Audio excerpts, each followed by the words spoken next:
Hi, in this tutorial I would like to show you how to export file as PSD in GIMP. So if you want to do it, first you need to go to the left upper corner and then you need to click on File tab. After that you need to go to Export as option, or you can use shortcut from your keyboard Shift Ctrl E.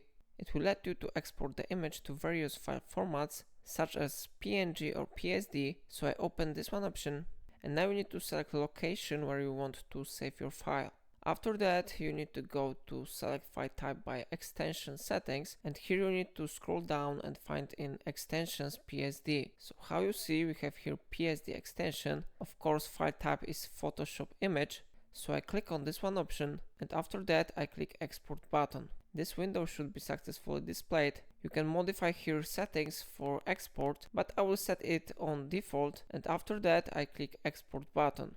How you see, our file has been successfully exported as PSD. So if I helped you, remember to like this tutorial and subscribe my channel. And if this method helped you, remember to let me know about it in a comment.